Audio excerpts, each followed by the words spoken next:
Would you hide the truth, even if it cost you your life? That's the question he leaves us before telling his story. Decades ago, a man sentenced to the electric chair for a crime he didn't commit chose to protect the one person he loved the most. Now, the recording of his final words reveals what really happened that night and exposes a truth the world never expected. Comment below. What would you do if you had to choose between justice and love?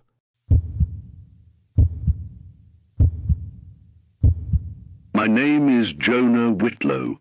I'm 76 years old, and I've lost count of how many sunrises I've seen through these gray walls. I was born in Toledo, Ohio, and for over 30 years I worked as a school bus driver.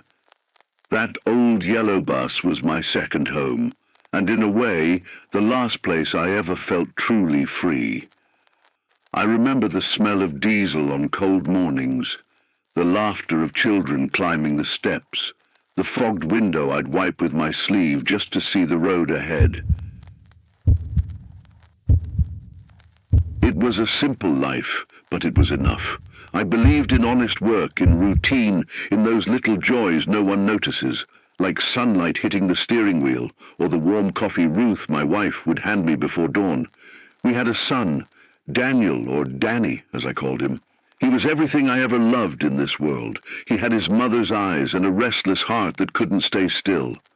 I was proud of him, even when he made mistakes. I always believed he'd find his way. But sometimes life doesn't give you the chance to find your way back. 42 years ago, one mistake changed everything. A mistake that wasn't mine, but became my burden to bear. That night, when the sirens cut through the silence and the flashlights blinded me, I didn't think. I didn't think about consequences or what I'd lose. I only thought about him, my boy, shaking in fear, his hands covered in another man's blood. And I did what any father would do, right? I said it was me. I said it with such conviction that even the truth started to doubt itself. Since then, every heartbeat has been a reminder of the price you pay for loving someone too much. They called me a killer, a monster, a coward. But they never understood that sometimes love itself can be a death sentence. Now the hands that once gripped a steering wheel tremble just to hold a pen. The voice that once greeted laughing children now echoes against cold concrete. I'm the man the world forgot, except for time. Time never forgot me, but this tape, this is the first time I've truly spoken. After all these years of silence, I just want the world to know what really happened. And maybe, when the lights go out, I can finally rest, knowing the truth, even when late, can still save someone. The sun rose slower today. Or maybe it was just me, tired, worn out, watching it drag itself across the sky, as if even the sun knew there's no rush on a man's last day. Light slips through the bars and paints lines on the floor. Lines that divide what I lived from what's left. The guard brought my coffee. It's cold, as always. Same taste for 40 years, but today it feels different. Maybe it's the silence. A heavy, thick silence that fills the cell, like the air itself knows what's coming.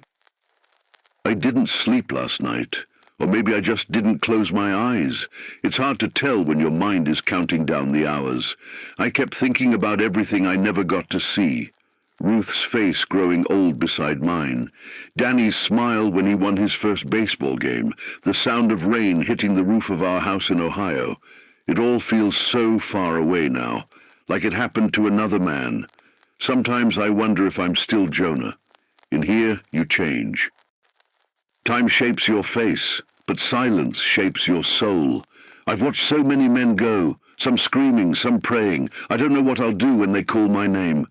Maybe I'll smile, maybe I'll cry, maybe I'll say nothing. Today the hallway feels longer. Every footstep from the guards echoes like a reminder that life outside these walls still goes on. I thought about asking for something special for breakfast, but I didn't. There's no flavor strong enough to distract a heart that's already made peace with its end. What haunts me isn't death. It's being forgotten. Dying is easy. Everyone does it someday. But being erased, as if you never existed, that's the cruelest punishment of all. I know that out there some still believe I'm a murderer. Others don't even remember my name. But there's one thing no one can erase: the truth. And that's why I asked for my last words to be recorded. When I look into that camera today, I won't speak as a prisoner. I'll speak as a father who loved too deeply, who made the wrong choice for the right reason, and paid the highest price a man can pay. The sun is higher now, shining through the window bars like a quiet farewell. Maybe that's what it is. If there's a heaven waiting for me, I hope Ruth is there, and I hope Danny forgives me. Someday. Because in the end, no justice can undo love. And maybe, just maybe, forgiveness is what's waiting for me on the other side.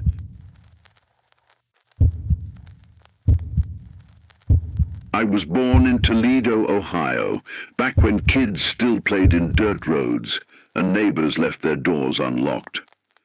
My father, Earl Whitlow, was a simple man, a war veteran who fixed engines in a small wooden shed behind our house. My mother, Martha, was a seamstress who always wore a tired smile and kept an old radio playing church hymns while she worked.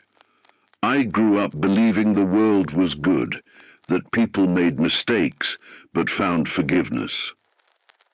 That justice was served by men who knew the difference between right and wrong.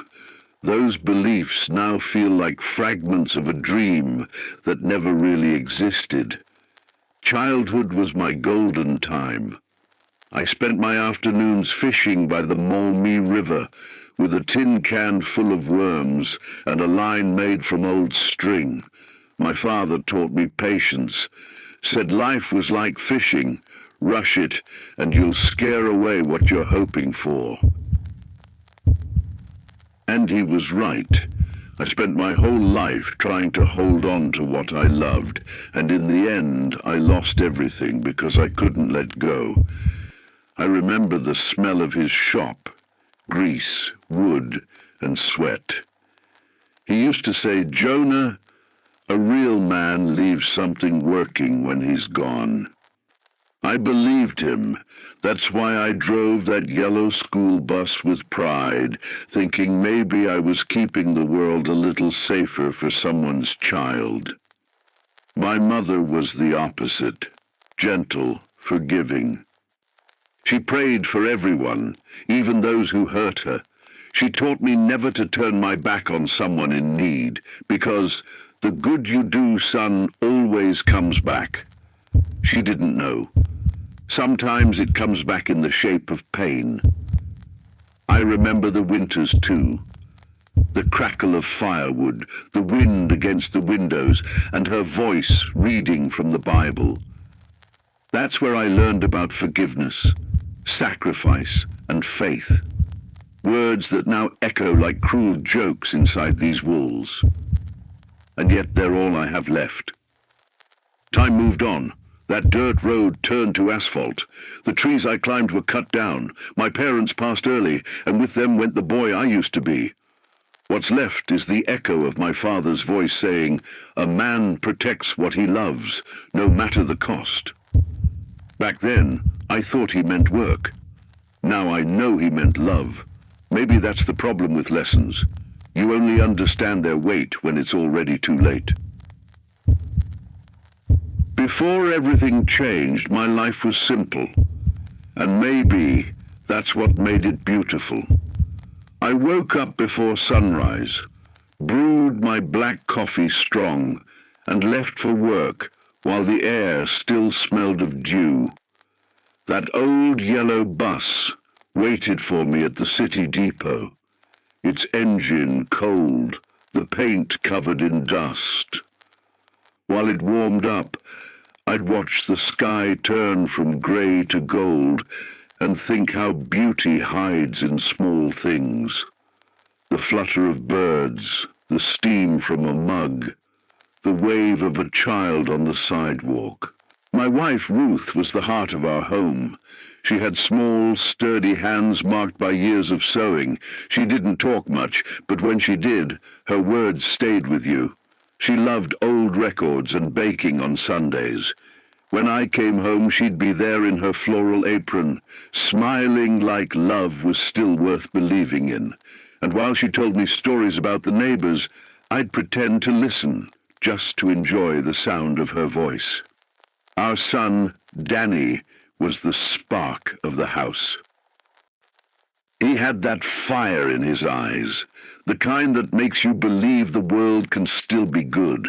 He played baseball after school and dreamed of being a musician. I'd take him to practice and sit on the bleachers, watching with quiet pride. When he scored a run, he'd always look for me in the stands, just to make sure I saw it, and I always waved back. Always. It was an ordinary life, but to me it was happiness. No riches, no travels, no luxuries. Just love, routine, and peace.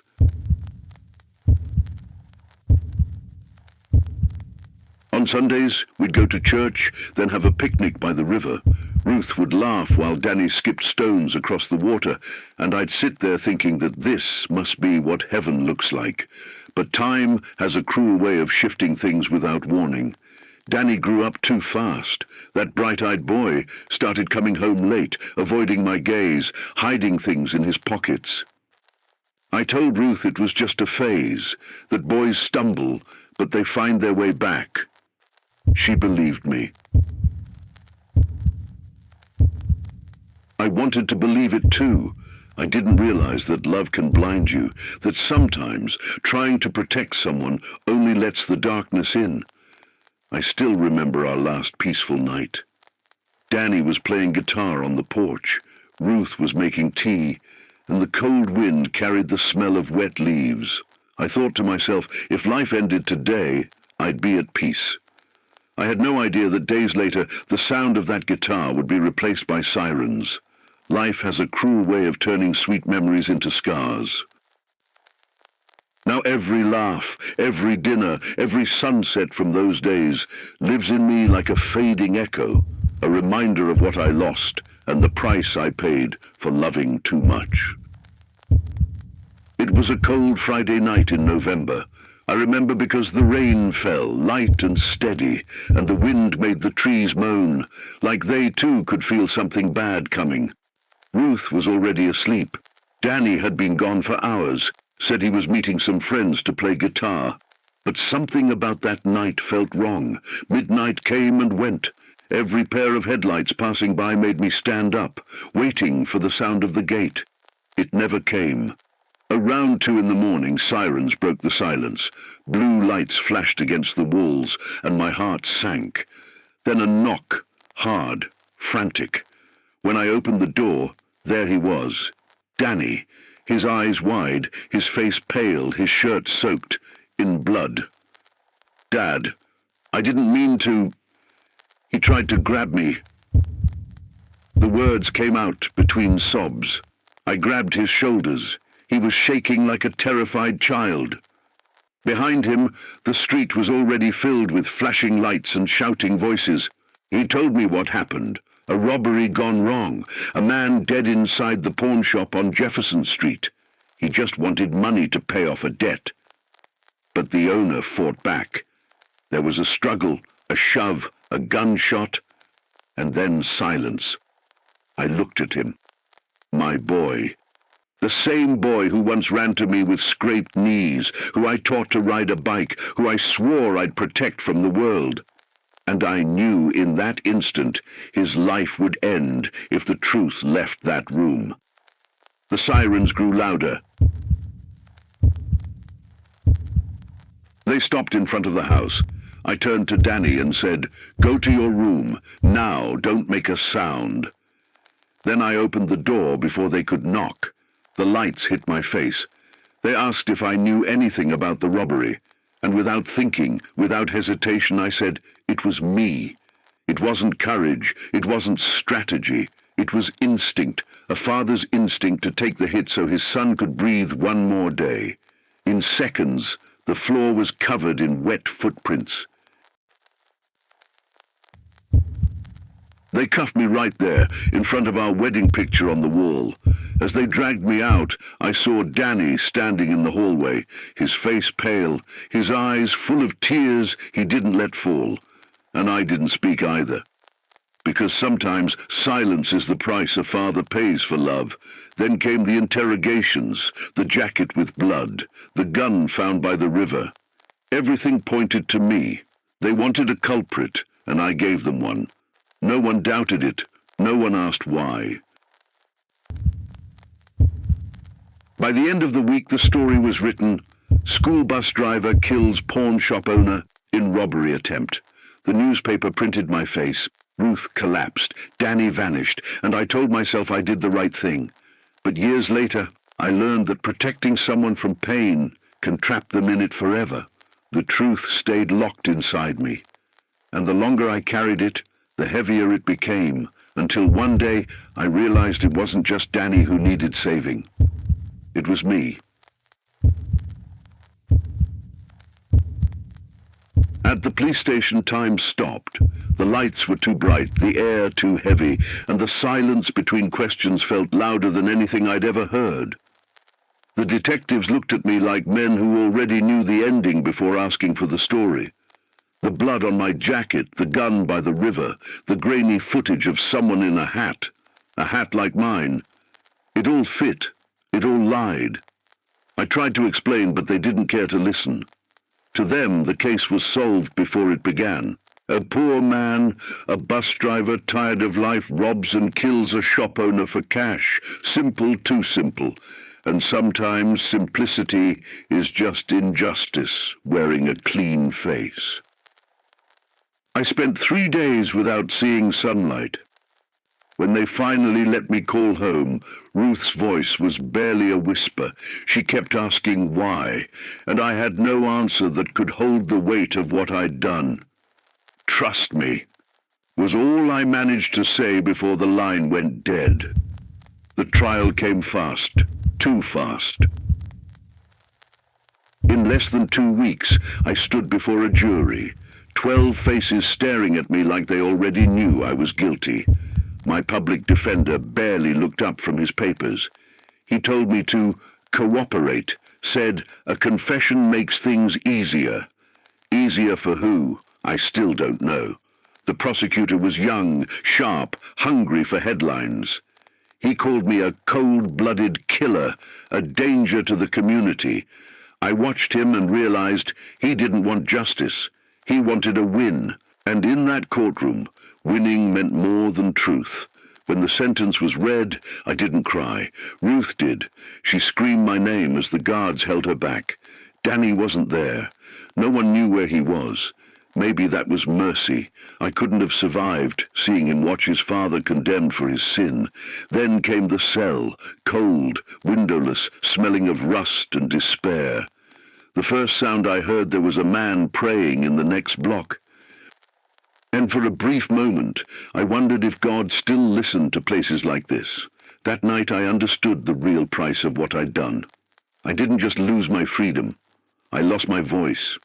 Because when you lie to save someone, your own truth dies with it. The following days blurred together. I signed papers, heard guards mockingly call me Mr. Whitlow, and received the words that sealed my fate. My case was being moved to death row. Why? I asked. Because the prosecutor wants to send a strong message to the city, the lawyer said. A message. My life became a headline, not a story. That's when I realized, in court, I was never a man.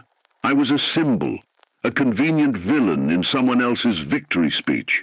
The truth sat beside me that day, silent, invisible, and no one noticed. Since that hammer fell, its echo never left me.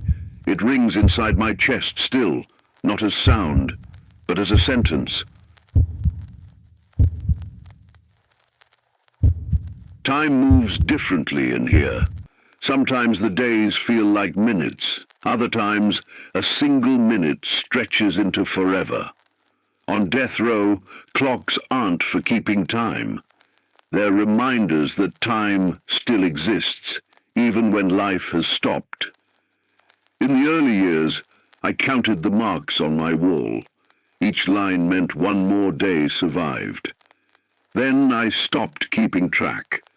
The lines faded into stains. The stains faded into nothing. And one day, I realized I wasn't counting anymore. I was just existing. Faces change fast here. Men come and go, some angry, some broken. Most claim they're innocent. I never argued, because deep down I know what it's like to scream the truth in a place that only hears lies. I've watched them leave, some to freedom, others to the chair. The smell of burnt flesh lingers long after. It clings to the air, to the walls, to your mind. No one walks away from that smell. Not the dead, not the living. Ruth's letters stopped after a few years.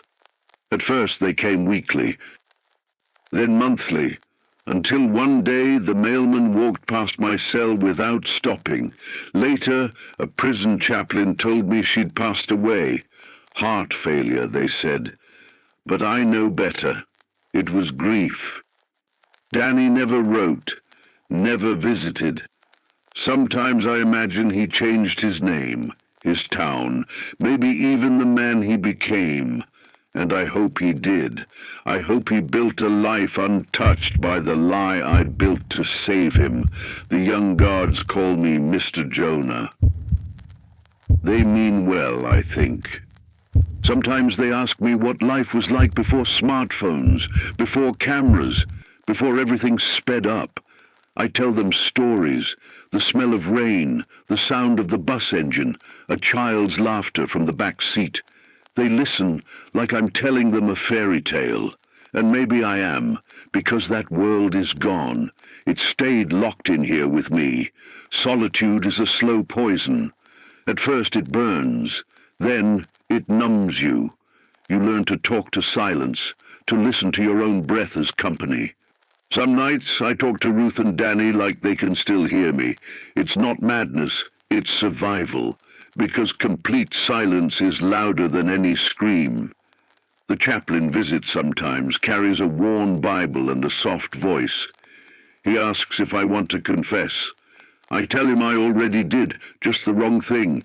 He doesn't understand, but I do. The wrong confession is a cross you never put down. The years stole my youth, my sleep, my hope. But they gave me something back. Clarity. Clarity to see what blind love does, to understand that sometimes sacrifice doesn't save. It only trades one condemned soul for another. Now the mirror shows a stranger. White hair, trembling hands, tired eyes. But something still lives behind them, something that refuses to die. And maybe that's why I'm still here, because deep down I'm still waiting for the truth to find its way out. The camera is in front of me, small, cold, silent.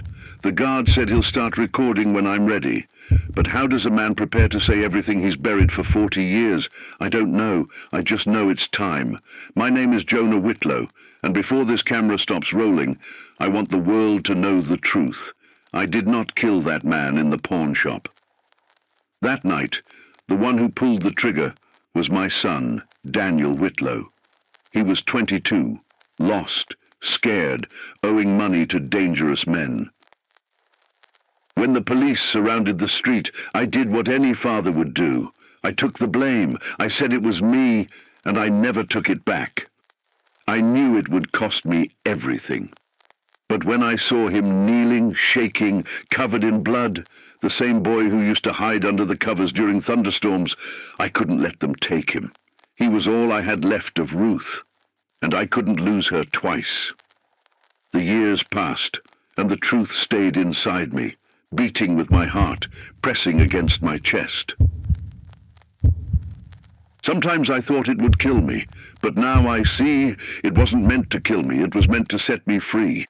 Danny, if you ever hear this, know that I loved you more than I loved myself.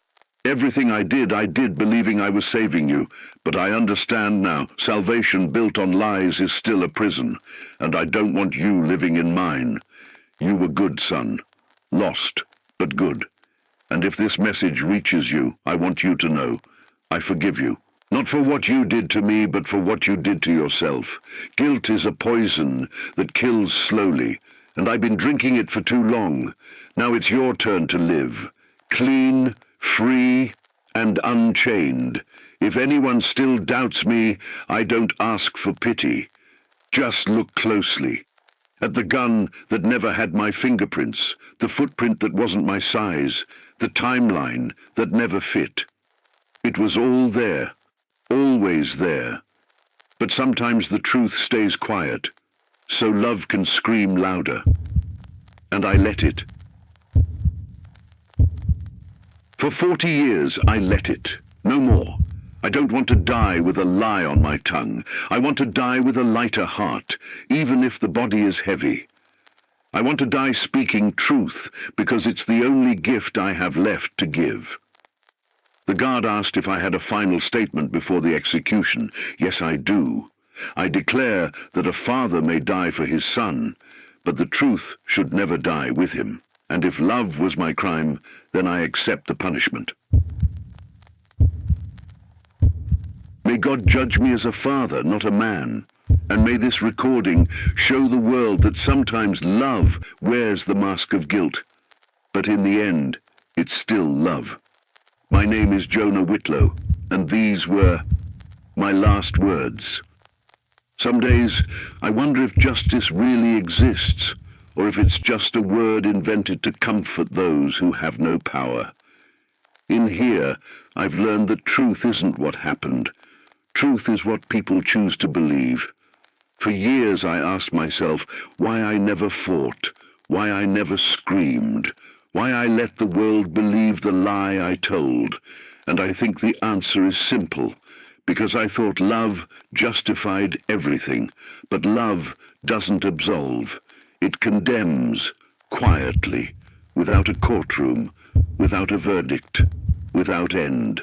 When you live too long behind bars, your sight changes. The men who judged me went home that night, kissed their wives, hugged their children, and slept peacefully. I stayed here, listening to the clang of metal doors and wondering if any of them ever asked themselves if they were right. I doubt it, because justice has one cruel flaw. It doesn't have to be right. It only has to look right. They say no one is above the law. But I've seen rich men walk out the side door while the poor are paraded in chains. I've seen innocents rot because no one spoke for them. And I've seen the guilty die honored because they could afford forgiveness. Justice is blind, they say, but sometimes I think she pretends to be blind, so she doesn't have to see the blood on her hands. For a long time, I thought prison was the worst part. Now I know it's being forgotten. Being forgotten is a slower kind of death, when your body stays, but your soul gets left somewhere between yesterday and never. Priests come through here sometimes, saying God judges with love. I believe that, but I'm not sure God's love understands human love, that fragile kind that lies, that sacrifices, that destroys what it tries to save. If God asks me why I lied, I'll tell him the truth, because he was my son. And if he asks if it was worth it, I won't know what to say. The weight of injustice isn't in the sentence. It's in the echo it leaves behind, in the eyes that call you a killer, in the silence of those who once loved you, in the walls that remember your name but forget your story. Injustice tastes like iron and dust. It seeps into your bones, eats your memories, and builds a second heart, one that beats louder every time you try to sleep. And eventually you realize injustice isn't only what others do to you. It's also what you let happen when you stay silent. Now, when I look back, I don't feel anger anymore, just a quiet emptiness, the kind of peace that comes when you stop expecting to be understood. Because the truth doesn't always set you free. Sometimes it just weighs less than the lie. Night came early tonight, or maybe time just slows down when you're about to die. There's something different in the air. A heavy calm, a peace that feels more like surrender than relief. The corridor is silent, not even the rats move, only the distant ticking of a clock counting what's left of me. They said I could choose my last meal. I asked for tomato soup and a piece of bread, like Ruth used to make on cold nights. The guard looked at me, expecting something grand, but I only wanted a taste that felt like home. When the bowl arrived, the steam rose slowly, and for a brief second, I could swear I smelled her kitchen again. I closed my eyes and saw her floral apron, the wooden spoon, her voice saying, "Eat it while it's warm, Jonah." They gave me paper and a pen. I wrote a few lines, but couldn't finish. Words felt too small for everything I've carried, so I asked for something else. "I want to record my last words." The guard hesitated, called the warden. They said it was unusual, but they allowed it. Maybe out of pity, maybe because at this point nothing mattered anymore. As I waited, I thought of Danny. I haven't heard his voice in decades, yet tonight it echoes in my mind like that little boy asking me to push the swing higher. Does he know I still love him? Does he know I forgave him before he ever asked? Maybe not. But tomorrow, the world will. The cell is cold. The walls breathe damp and memory. Through the tiny window, I can see a slice of the sky. The moon looks bigger tonight, bright, almost curious, like it's watching. And I stare back, as if saying goodbye to an old friend. The chaplain came earlier. He prayed with me, talked about repentance, the soul, heaven. I listened respectfully. But inside me there's something beyond faith, something deeply human, the need to be heard, not forgiven. At 11:45 I felt the hour settling in. Footsteps in the hall, keys turning, low, detached voices, everything so rehearsed it felt like a play that's been performed 1,000 times. I asked to be alone for a moment. The guard nodded. I sat on the edge of the bed and looked at my hands. Rough, trembling, old. These hands once steered a bus full of laughing children. Now they waited for metal cuffs. And I realized maybe there's no punishment greater than time. Because time, unlike the chair, kills slowly and makes you watch. I took a deep breath. My heart was steady. And for the first time in 40 years, I wasn't afraid. Only certain of one thing. When that camera starts rolling, the truth will finally breathe. The camera is in front of me, small, cold, silent. The guard said he'll start recording when I'm ready. But how does a man prepare to say everything he's buried for 40 years? I don't know. I just know it's time. My name is Jonah Whitlow, and before this camera stops rolling, I want the world to know the truth. I did not kill that man in the pawn shop. That night, the one who pulled the trigger was my son, Daniel Whitlow. He was 22, lost, scared, owing money to dangerous men. When the police surrounded the street, I did what any father would do. I took the blame. I said it was me, and I never took it back. I knew it would cost me everything. But when I saw him kneeling, shaking, covered in blood, the same boy who used to hide under the covers during thunderstorms, I couldn't let them take him. He was all I had left of Ruth, and I couldn't lose her twice. The years passed, and the truth stayed inside me, beating with my heart, pressing against my chest. Sometimes I thought it would kill me, but now I see it wasn't meant to kill me, it was meant to set me free. Danny, if you ever hear this, know that I loved you more than I loved myself. Everything I did believing I was saving you, but I understand now, salvation built on lies is still a prison, and I don't want you living in mine. You were good, son. Lost, but good.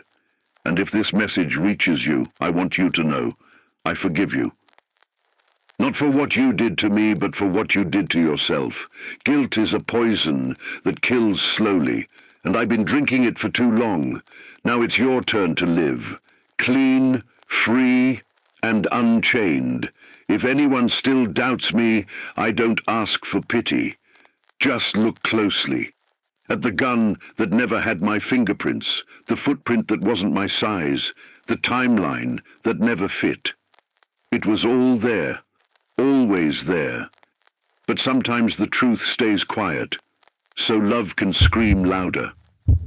And I let it. For 40 years I let it, no more. I don't want to die with a lie on my tongue. I want to die with a lighter heart, even if the body is heavy. I want to die speaking truth, because it's the only gift I have left to give. The guard asked if I had a final statement before the execution. Yes, I do. I declare that a father may die for his son, but the truth should never die with him. And if love was my crime, then I accept the punishment. May God judge me as a father, not a man. And may this recording show the world that sometimes love wears the mask of guilt. But in the end, it's still love. My name is Jonah Whitlow, and these were my last words.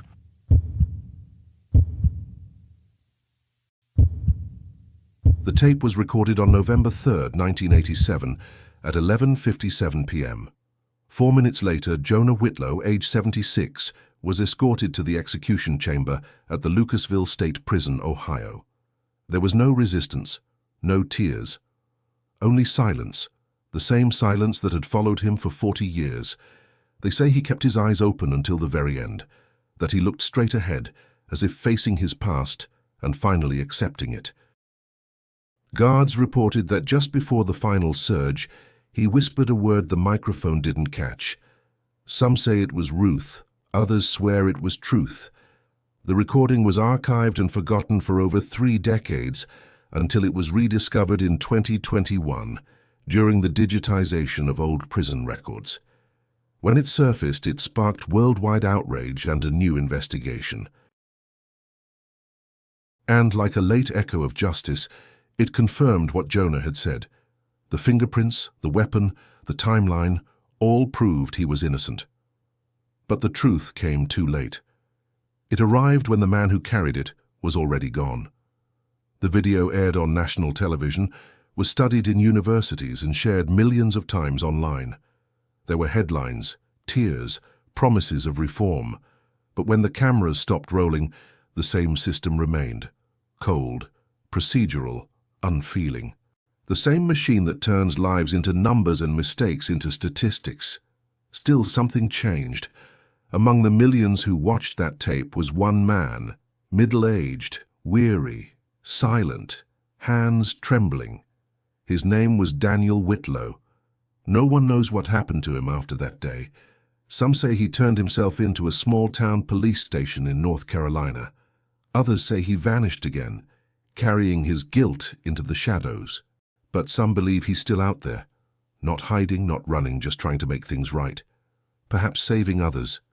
Perhaps living quietly with the weight of love turned sacrifice. Jonah's cell was cleared the next morning.